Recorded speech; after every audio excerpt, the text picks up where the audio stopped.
this is what we go through. Go ahead, Doug. You want to stop it for a second until you get sound?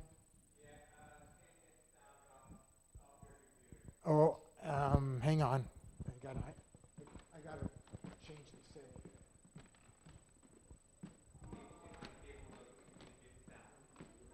So you want a microphone here? So let's turn on we got sound on my computer here. No, yeah, but the HDMI doesn't communicate the sound. They don't have. Just let's go. You hear it? Какой противный звук. You hear it coming.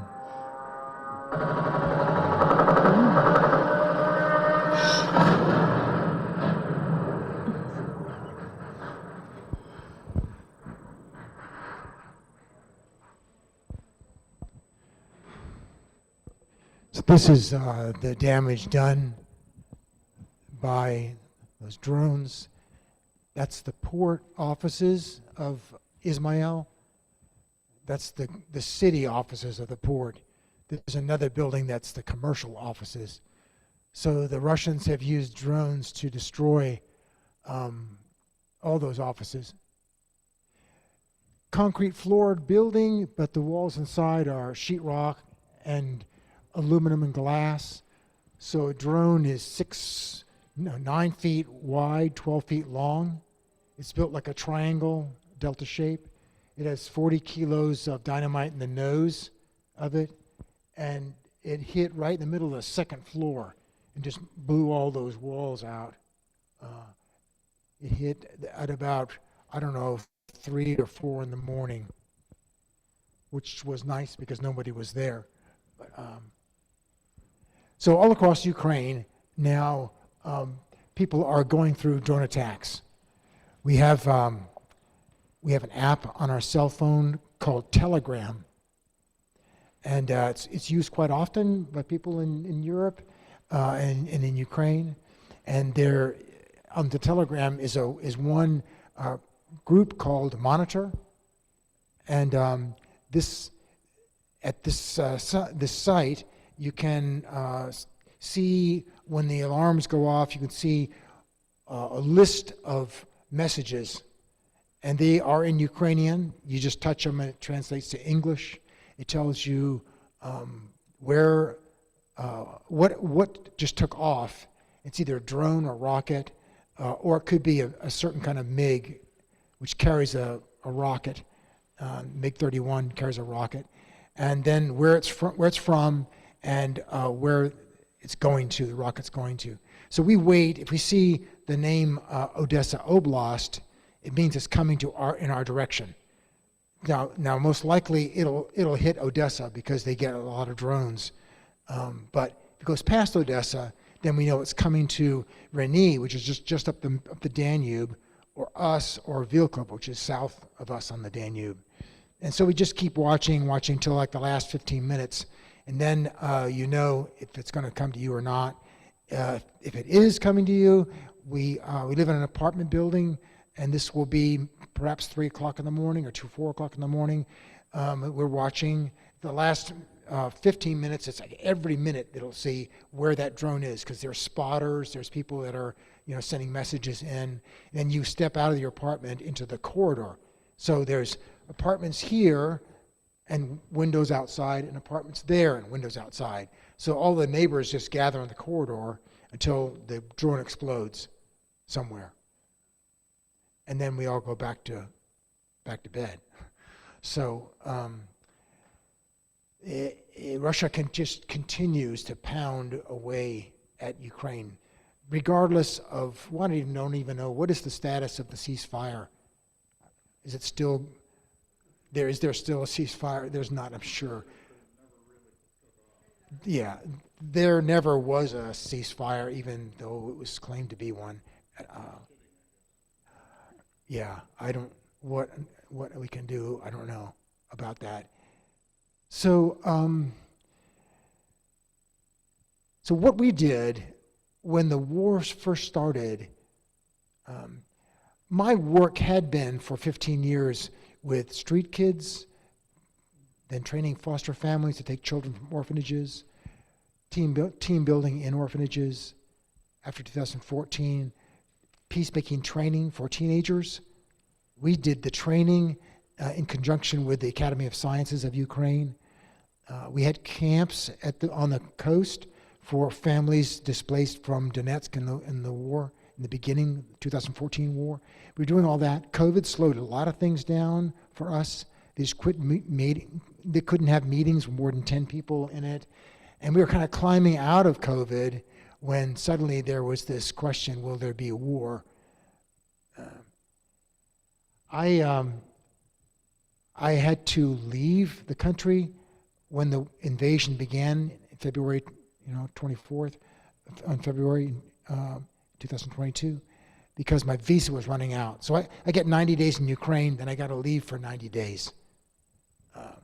But Olya and I talked, and I said, I'll support, you with funding, help people. So we started by, people would come to the city, thousands of people were coming to the city. They go to social services, which is a government office, register, and then they get a stipend per child and per adult.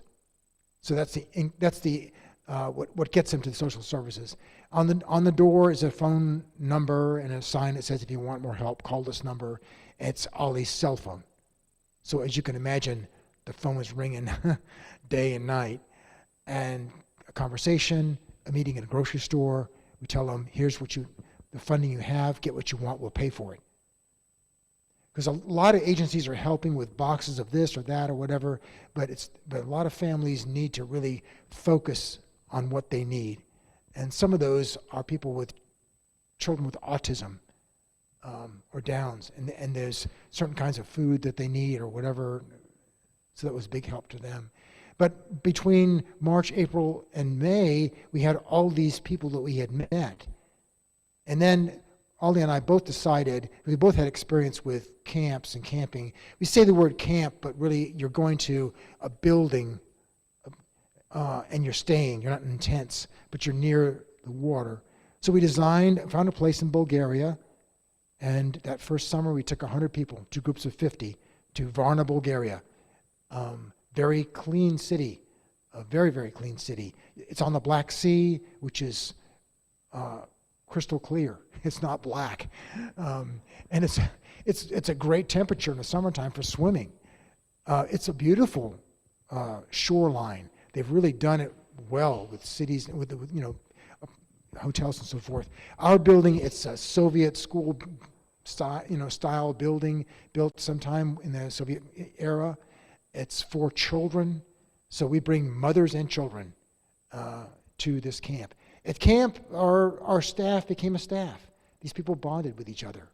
Here we are with some pictures of our camp. And leaving that first camp that summer in 22, we knew we had to keep these people together. So within 10 days, we had rented spaces. One space for a Center for Creative Activities, and another space for sports. And we were open a few days a week, and then soon we were open 7 days a week. Now it's 7 days a week, the days in 4 time periods, 2 in the morning, 2 in the afternoon, kids in 4 age groups, and they're coming all the time. Mothers just finished their program. It's 3 to 6 in the afternoon. So they're 7 hours ahead of us.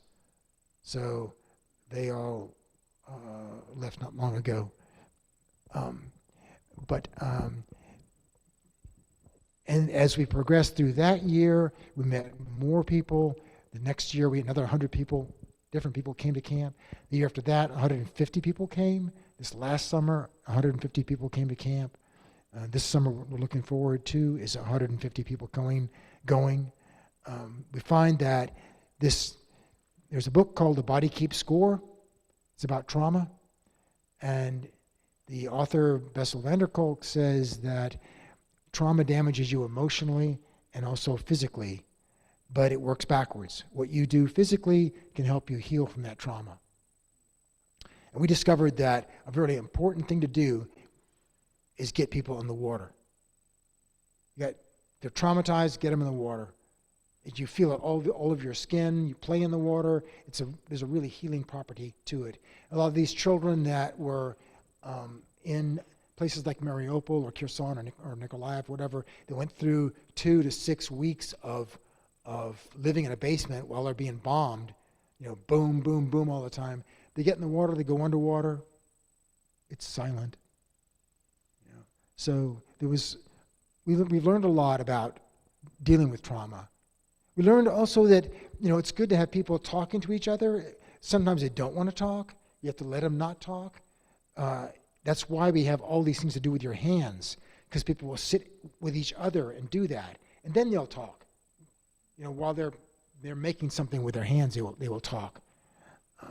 And that people need freedom to make choices when they're recovering from trauma. They don't need to be put into therapy groups, where they're in intensive therapy groups. They need to have freedom in the day to make a choice about what to do with their time, and how to do that. And long-term healing from trauma, you need to be part of a loving, trusting community. That is the most important thing. These people are going through this war with a different experience of it than everybody else displaced by it. Already they're self-confident, more self-confident. They're making good decisions. It's been a very important thing. If I had the wherewithal or funding or whatever, I would try to copy what we do. But you really have to have the right staff to do it. We have just wonderful staff people. I've never had staff people like I have here. All the churches I served, I used to be an officer in the Coast Guard. I've never had, and they're all women. And they just go beyond expectation. And they know how to connect with other mothers and children and do that. You see, you come in our center, you come in there, everybody there hugs you. You try to get out, they all got to hug you before you leave. So there's a lot of personal affirmation. Maybe questions for a few minutes. Any questions you might have? Yes. No, they are people from Izmail that Olya knows, and that's why she's picked them. We have 3 psychologists in the staff. We have a tennis coach who leads our activities, sport activities, and we have a woman who's really good with handmade things, like beadwork, all kinds of stuff like that. Okay, all right. So that was a question about our staff, and they are from Izmail.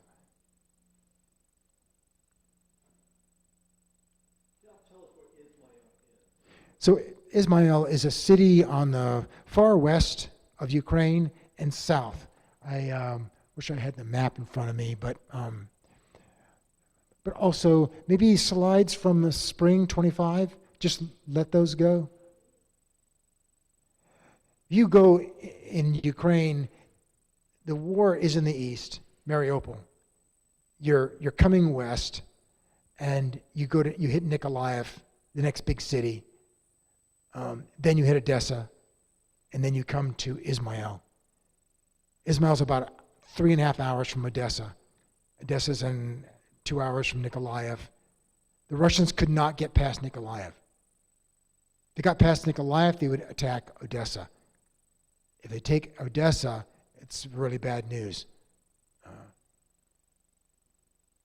So I'll tell you a brief story that's indicative of what it's like to live in Ukraine during the war. I was in a van traveling from Izmail to Odessa. This is a Mercedes Sprinter van. There's about 8 of us in it. And this is a 2-lane road, and there's a lot of trucks.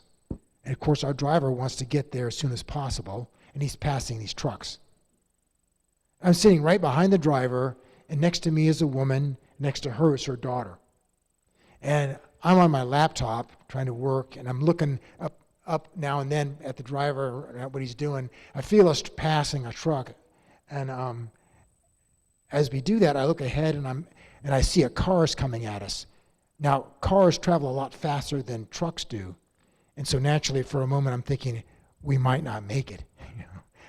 And as we get closer and closer to like 2 seconds from what I feel like could be impact, the woman next to me grabs my hand, grabs the hand of her daughter, and our driver swings off the road in front of the truck, and the other truck passes.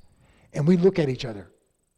And that's when I realized that life in Ukraine, it's hours, days of boredom, interrupted by moments of sheer fright. There's a funny feeling you get just before the drone explodes, when it goes into that winding sound, that you feel almost weightless because there's nothing you can do. It's out of control now. And then, boom, it goes off, and you made it.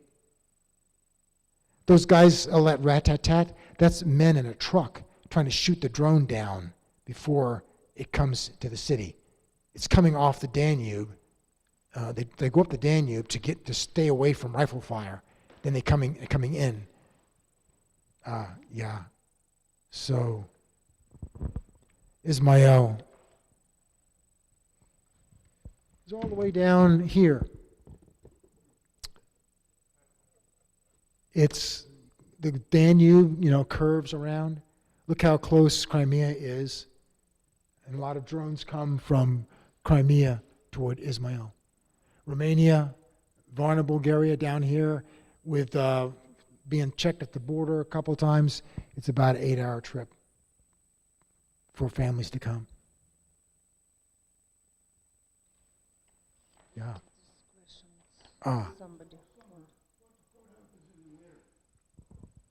What happens in the winter? Actually, where we are in Varna, not in Varna, in Izmail, the winter's not that cold. I mean, it gets down to freezing, now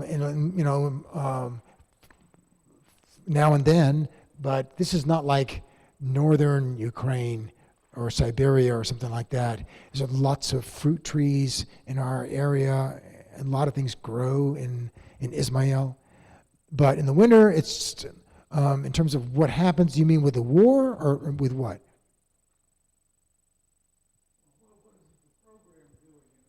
Oh, we work year-round. We work year-round, every day. And when we're at camp in the summertime in Varna, other staff are running the center back in Izmail. The center is underground. There's a window at street level up here, but all the rest of it's underground. So it qualifies as a shelter when there's air raids. This is where you can kind of see what the center looks like.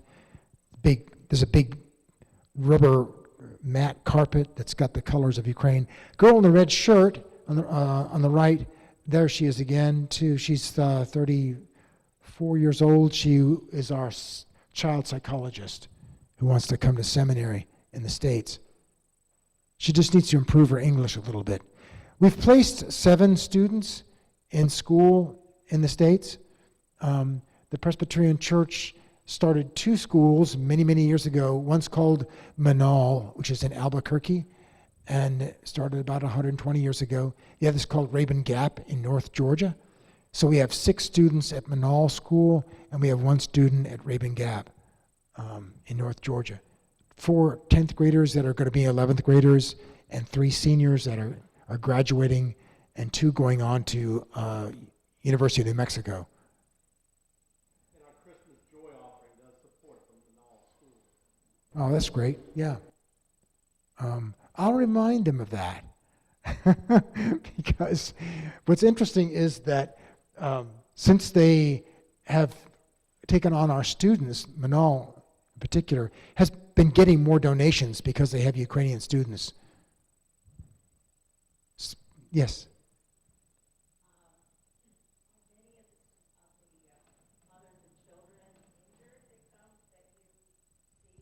No, we don't often see that. No, we don't often see that.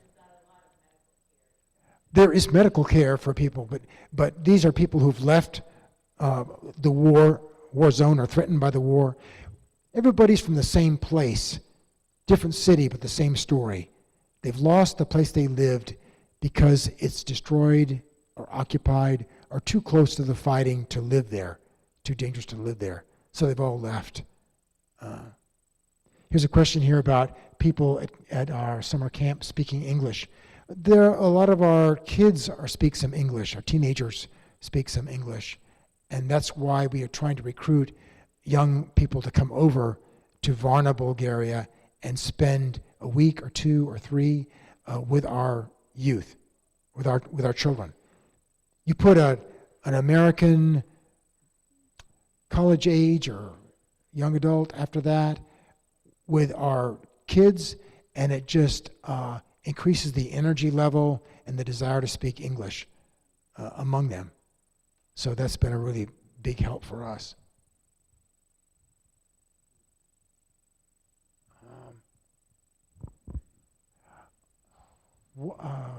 Был фото наш студентки? Был?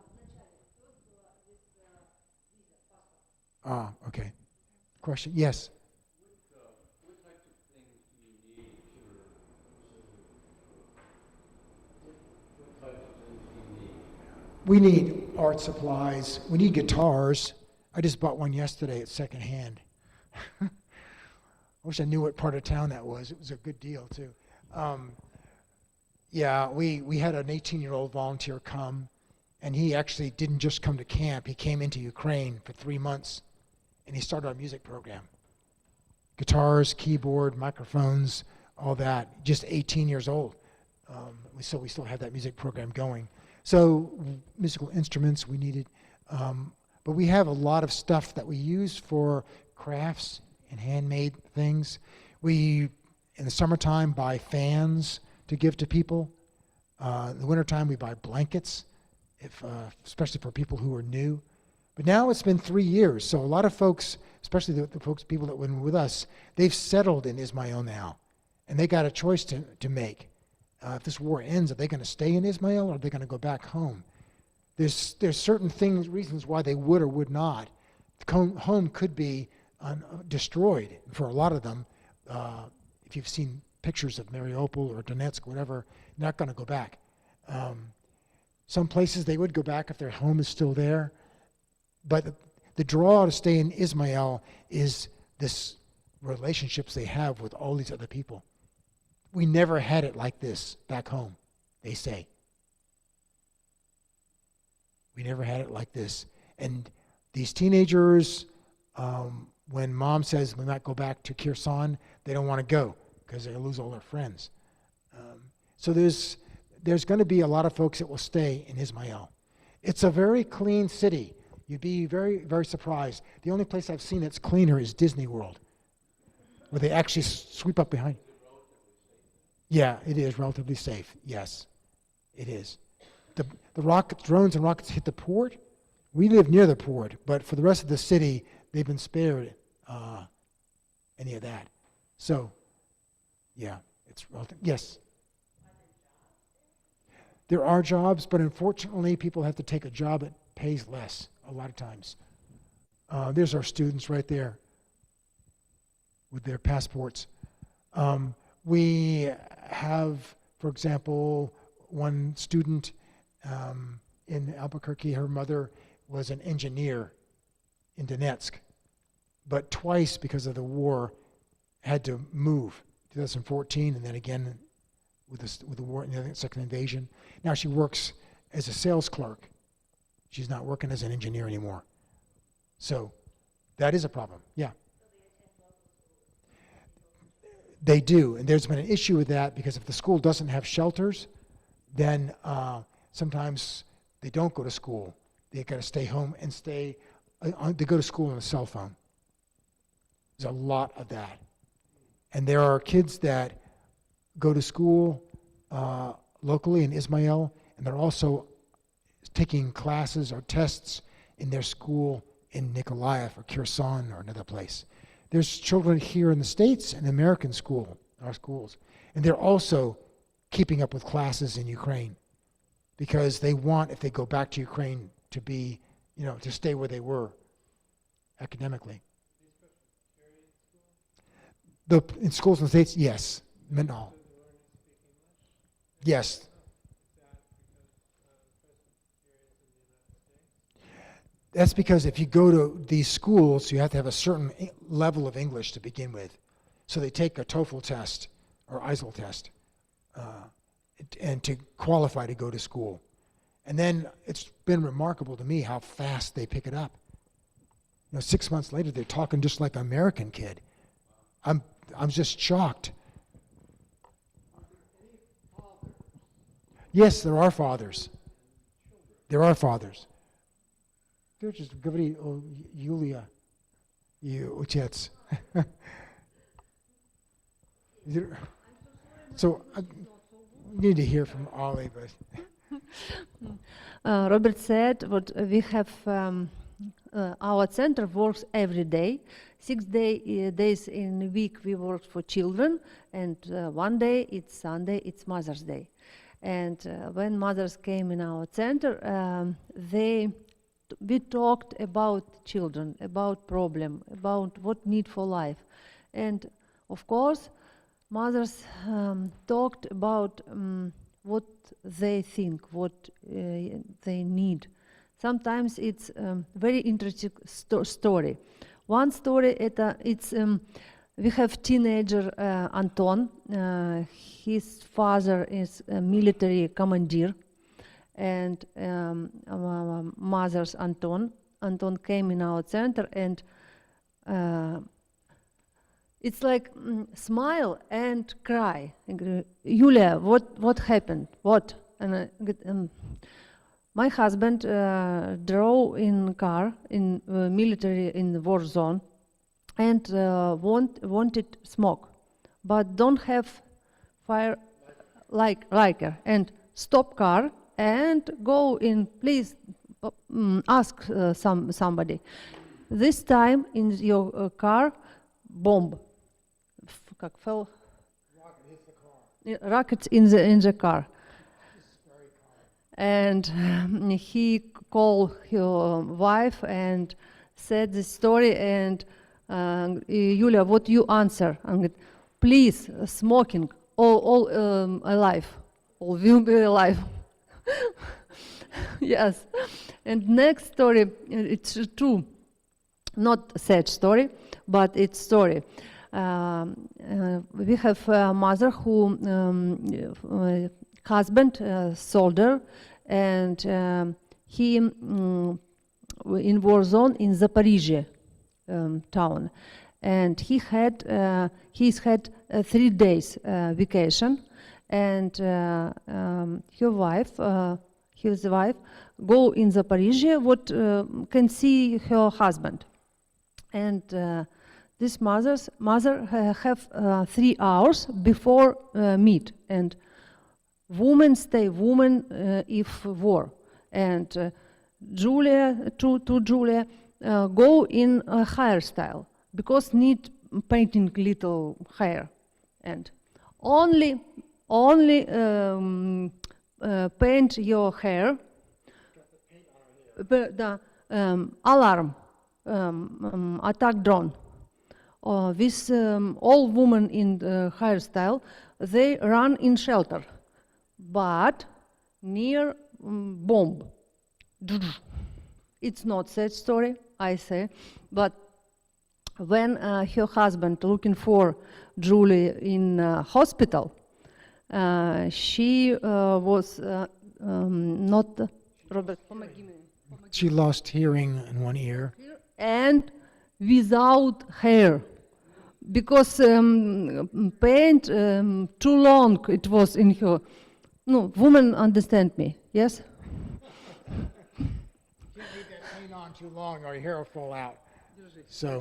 So she lost all her hair. So he was happy to see her, but surprised when he saw her bald head. But yes, the question was, what about the men?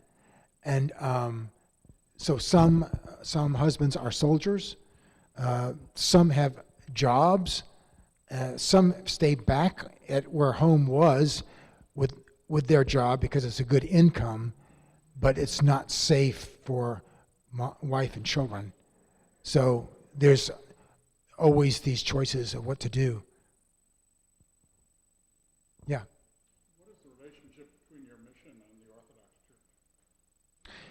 We don't really have a relationship with the Orthodox Church in Izmail. We have a relationship with what I would call the Lutheran Church or Catholic Church or Protestant evangelical churches. We hear a lot of times people say to me, I hear him say to me, I was Baptist and now I go to Great Change Church, which is a large church there. Some of our staff people go to that church. Great Change Church has been pretty good about helping families. They rent buildings about 30 minutes away from a city, dormitories, and where people are living. Only problem is it's far from the city, so that makes it difficult. They have to have a car, get back and forth from there, but they're pretty good about helping. Also, with Orthodox. This family can live in this dormitories only 2 months. It's after occupation. What family can think? What I can do next? In 2 months, So the idea is for them to live 2 months at that facility and then decide what to do. They're always facing the decision about staying in Ukraine or going into Romania or going to Bulgaria or where to go. But the nicer the place you go to, the more expensive it is to live there. And can you get a job when you're there? These are all decisions that are hard to make for them. So we've been paying for education for mothers. If they want to be a hairstylist or they want to be whatever they would want to do, we're funding that also. Yeah.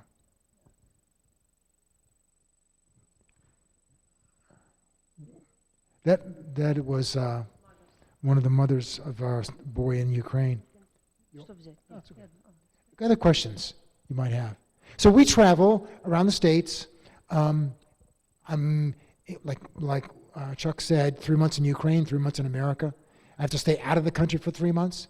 And the 3 months in the States, essentially I'm 2 weeks in Swannanoa, North Carolina, where I have a home that survived the storm. And then 8 weeks on the road. And then 2 weeks back there again. So we've already made a trip. This is we're at the end of our journeys. We've already traveled from Asheville to Atlanta to Shreveport, Tuscaloosa, Austin, Texas, Fort Worth, Albuquerque, LA, Portland, and Seattle, and back to Albuquerque, and then come up here. Normally in the fall we are on the East Coast, and the spring we're just going west. But we had to come to DC because we had to skip DC in the fall because of the storm, Helen. We had to go. But essentially we're visiting churches that support us. We're leaving after church, after lunch today, to drive to Asheville, back to Asheville area. Yes, question? Okay. What's a validated ministry? So, good question. In our denomination, a minister can approach the Presbytery Committee on Ministry with an idea of ministry. If it gets approved, then they can become a validated ministry and stay ordained. I went to Ukraine in 2005 on a sabbatical. I saw thousands of street kids. I came back. I called Louisville. I want to be your mission coworker in Ukraine, but there was no money. You have to raise $100,000 and then give it to us, and we'll pay you a salary and your pension and so forth. Then I went to the Peace Corps. The Peace Corps gave me a position in Eastern Europe, but I was moving boxes in my garage, slit the disc in my back. Peace Corps found out. They said, sorry, you got to wait a year. So I went to the EP, Executive Pastor of Central Florida Presbytery. I was the pastor of the First Presbyterian Church of Daytona Beach for 10 years. 9 years when I went to Ukraine. And Paige McWright, who was our EP at the time, said, why don't you do a validated ministry? Present us with what you'd like to do in Ukraine. If we approve it, you can labor outside the bounds of the presbytery and move to Ukraine. But you'll have to raise your own funding. And so what I did was I realized if I could find 12 people or churches who would give me $100 a month, I could live in Ukraine. And I made some phone calls, and pretty soon I had that. And then another 1,000 came in for me to spend. So October 2006, I sold my car, I rented my house, I got on an airplane and flew to Ukraine. And I worked in cooperation with a Ukrainian charity working with street kids. That's what started. And then it just grew from that to I was doing my own programs to what we're doing today. But I've been a validated ministry and moved the validation to different places during those years. Validated ministry of Central Florida Presbytery, Atlanta Presbytery, Baltimore Presbytery, and Highlands Presbytery in New Jersey. And now Presbytery of Western North Carolina. Validated ministries are chaplains a lot of times. I know 2 women who do a validated ministry called liturgical art. They simply provide art for congregations across the nation.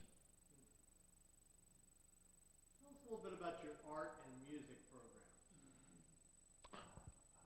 The healing process. Maybe you learn some stories about that. Well, I think that being creative is another factor in recovery from trauma. You know that Maslow's triangle? You get safety needs at the bottom and security needs, and then needs for community and relationships and self-esteem, and then finally self-actualization is the top little quadrant. And creativity, like I was talking about how we progress up there, and a psychologist said to me, "Well, just you can flip that thing upside down, because you can start with being creative and move towards self-esteem." And we find that if people start being creative with their hands, with music, with whatever it is, that right away it seems like they're moving out of trauma. We watch, the most dramatic thing is to watch a teenager who comes in and sits down and does nothing, just sits in a chair at our center day after day for 1-2 weeks. And then they start to engage other children, and then they're looking like a normal teenager running around. Emotion, no, I don't know. I can't. I don't think I can do that. But anyway, that's why creativity is part of our program. You're welcome to come. Tell us about July. My life, our life. Tell us about July. July, okay. Yeah, so from July 11 to 31, we'll be in Varna, Bulgaria. First of all, if you know any young people who would like to come, just got to get to Varna. That's it. Get to Varna and we'll take care of you. Room, board, everything. You don't have to have any particular skill, but you do need to really like to spend time with kids. So if we're looking for volunteers in that sense. We've had, I guess, volunteers up to age 40. And Olya, your background has been with, you have a background with education for children as well as History, детей. Just a little bit about your background. My story? Yes, I was born in Izmail and studying in Izmail, and I have family in Izmail. It's my city. And I've worked with 15 years with mayor in office.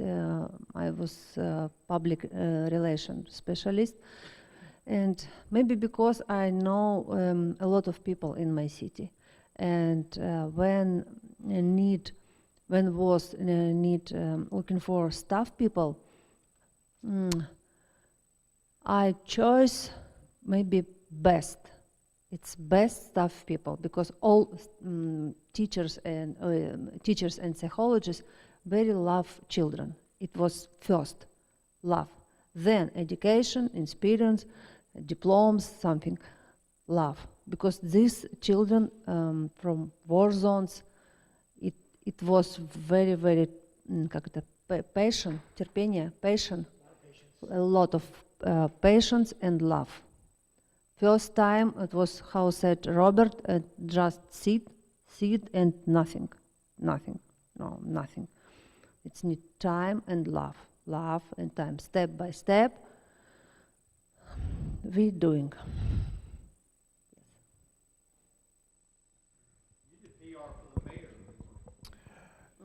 Right, it's interesting over there because there's all these celebrations, Day of Independence, end of World War II, whatever, and every time there's a group gathered at the memorial area by the government office, and it's always a woman who speaks.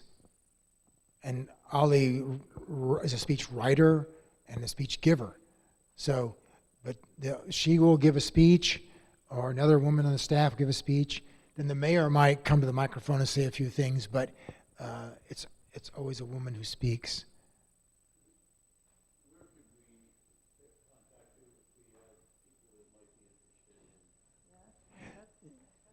We have a card, but you could, the thing to do would be to go to thischildhere.org. If you just type "this child here" as one word, you'll end up at our website. There's a number of videos there. There's a lot of information there. There's "This Child Here," yeah. H-E-R-E. Or the North Carolina version is "This Here Child," but you don't want to go there. Or "that there child." Oh. The significance of what? May 2nd. Число May 2nd. May 5 May, может быть. May 5.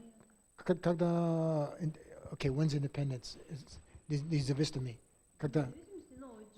That's June. Well, you might be thinking about the May Day parade that the Soviet Union used to have. The May Day parade. Now, I think that was the beginning of... Yeah. Chip, did you have a question?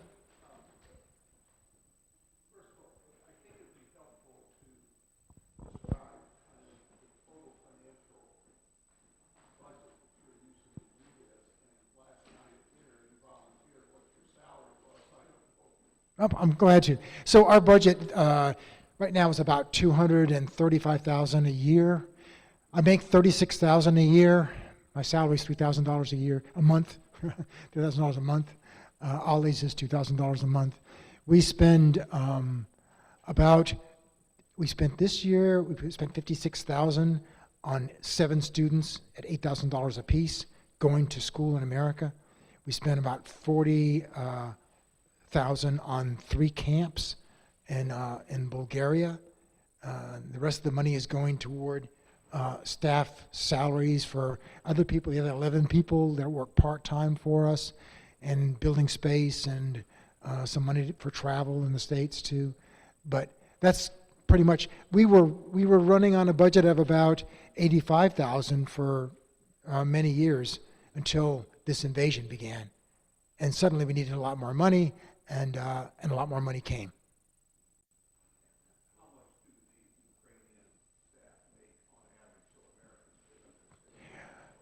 It depends on how many classes they teach during the week.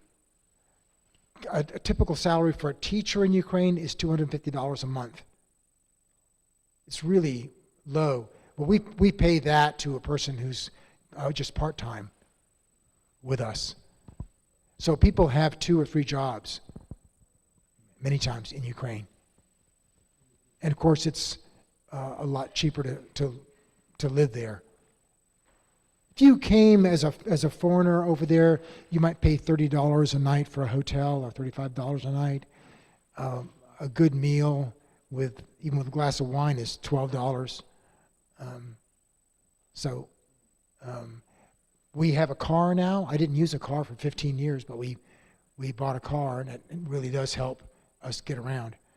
I rode a bicycle for many years in Odessa, but I didn't ride the streets. I rode the parks and sidewalks. I got a couple of bicycles stolen too. It's an interesting thing to come. Anybody been to Eastern Europe? Yeah, we're in Eastern Europe. That's right, Moldova. Yes, yeah. And Ukraine? Ah, you're, oh, okay. Irkutsk? That's Russia. Yeah. Mm-hmm. Yalta, it's Crimea. Yalta, yes, it's Crimea. It's Crim. Ukraine, but now occupation. Yeah, I got to Moldova in 2006, but I didn't have a stamp to go through Moldova. Back then you had to have, so they kicked me off the train. It was 5 a.m. So,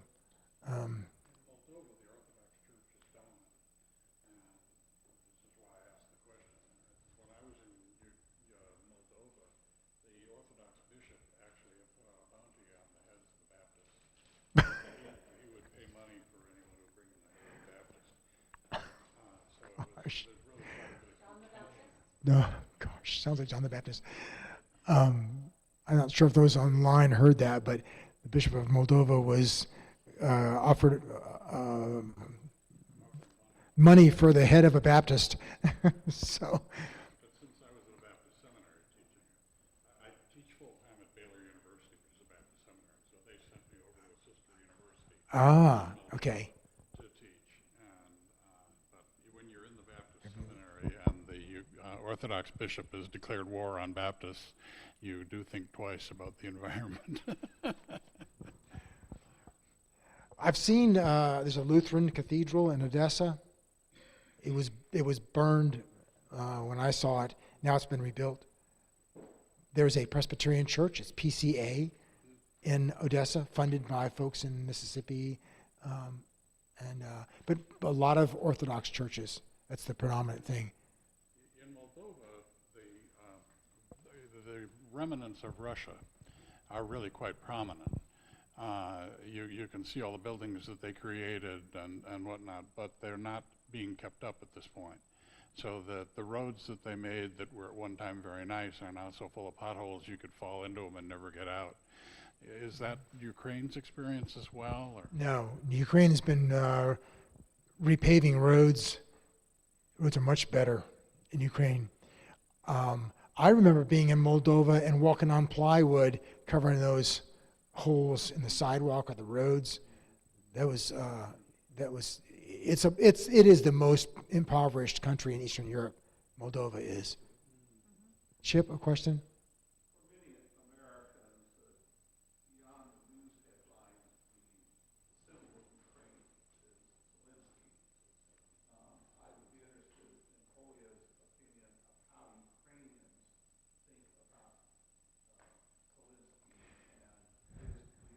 So the question is about Zelensky and his leadership, what Ukrainians think about Zelensky. Now we proud president, your president, but when it was election, it was not my president. It's honest, yes. But now, yes, of course, I'm proud my president, because he doing all what need for my country. Yeah. There was a kind of an attitude, I think, with the election, even though he won by good margin, of people saying he's just a comedian, that kind of thing. But I personally feel like he's a smart guy, and he's really putting himself forward. The fact that he stayed when the Russians invaded. Everybody said leave, but he didn't leave. So, yeah, I don't know what remember Churchill was so famous during the war. After the war was over, he got voted out. Maybe that'll happen to Zelensky. I don't know what will happen. Maybe they'll want someone different to rebuild. Yes, question. Are Ukrainians living in Izmail eligible to apply for an F1 visa to come to the U.S.? So the question is, are Ukrainians living in Izmail able to apply for F1 visa to come to the U.S.? And the answer is yes. Here's what happens. An F1 visa is for a student. So our students have F1 visas. If they get accepted by a school, it has to be a private school, because it will have a dormitory, cafeteria, all that taken care of. You won't need a sponsoring family. This is a big problem. So public schools I've been to don't want me to bring a student. They only want students through AFS, Flex, or some other program like that. Private schools can do what they want to. And the private school model means you don't need the family. The school takes responsibility. So the school accepts the student. Grades, SAT, whatever the things that not SAT, they don't go by that so much, but their grades they go by, plus they go by the child's level of English, which is tested by several ways, online or in person. Our kids all went for that test. So then they get an I-20 from the school. That I-20, we go to the embassy in Bucharest, the American embassy in Bucharest, with our student and their I-20, and they get the F1 visa. Now, I don't know what's going on right now. Things are different. I'd hope the F1 visa isn't being affected by, yeah, and Manal School, for example, helps the child transition from F1 visa high school to F1 visa for college. So as long as they're in college, they can stay in school. I'm asking because there are many English as a second language institutes that accept foreign students on the F1 visa status without no knowledge of English. Are these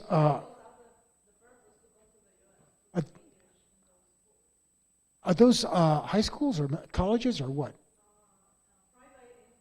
Private institutes. Ah. They need a sponsor. Yeah. Yeah.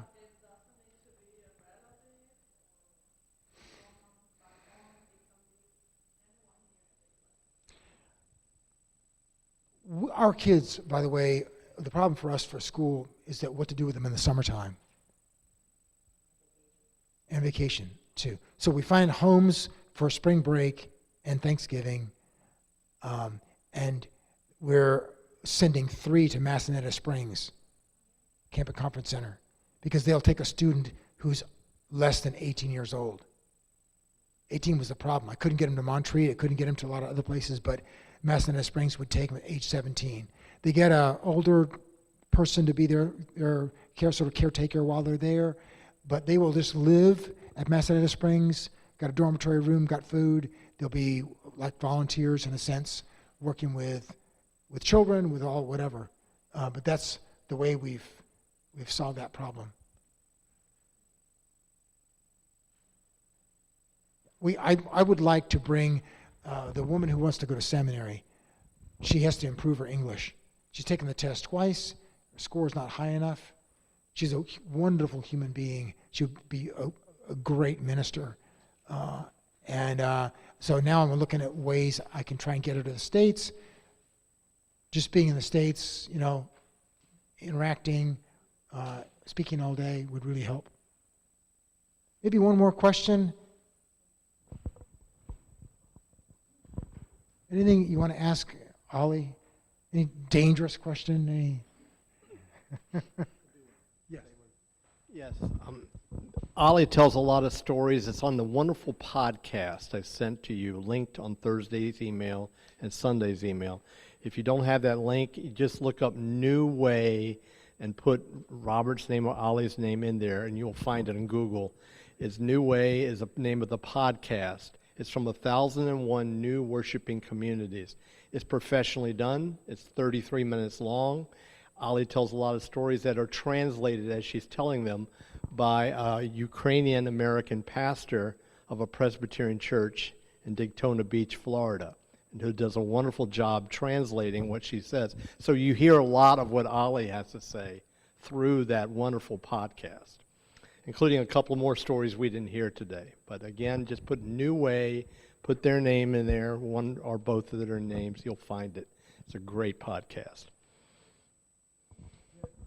Sure, and just before I hand off, before I forget, we have a reservation for 10 at the Rock Bottom. We hope to go to the Ukrainian restaurant, but they're not open till 5. So we have at least 7 people going, and I was going to joke that we have a chair set aside for Elijah, but we have a chair set aside for you if you still want to go out and eat lunch that we're having we have room for 3 more. And I'm sure more we can fit in. Thank you, Robert. Thank you, Ollie, so much. And we will continue to develop the relationship because, as you have said so well, the relationship is everything. And that leads us into our beliefs. Even more, I would say, than our beliefs lead us into our relationships. And that's another whole story itself. So thank you so much. Thank you.